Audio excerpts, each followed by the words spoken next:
Everyone around you thinks you lost. The job, the relationship, the plan you built your whole identity on. But the real answer is far stranger. You didn't lose. You're rebuilding. And your body has been preparing for this exact moment for longer than you realize. Here's something most people never learn. Bone doesn't get stronger by staying intact.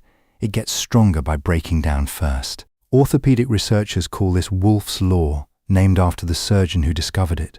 Stress a bone, and the body doesn't just patch the damage. It rebuilds denser, tougher tissue than what was there before. The break isn't the failure. The break is the instruction. Your ancestors lived this principle without a textbook. Anthropologist Sarah Blaffer studied how early human groups survived repeated famine, disease, and loss, and found something counterintuitive.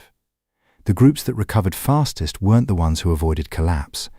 They were the ones who had collapsed before and learned exactly how to rebuild from it. So why does losing feel like the end instead of the beginning? Because your brain is built to react to loss like a 5-alarm fire.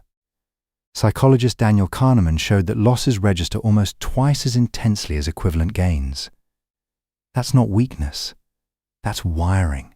It's why a breakup, a layoff, a failure can feel like proof that something is broken in you, when really, it's proof that something is finally being rebuilt. Think about what's actually happening underneath the part everyone else can see.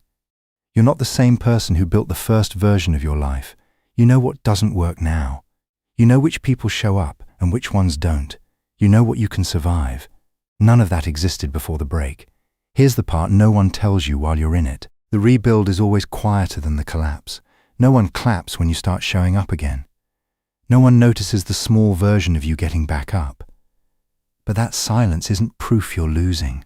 It's just proof that real strength doesn't announce itself the same way falling apart does. So let them think you lost. They're watching the wrong part of the story. The break already happened. What they can't see yet is what you're building underneath it, bone by bone, day by day, stronger than the version that broke.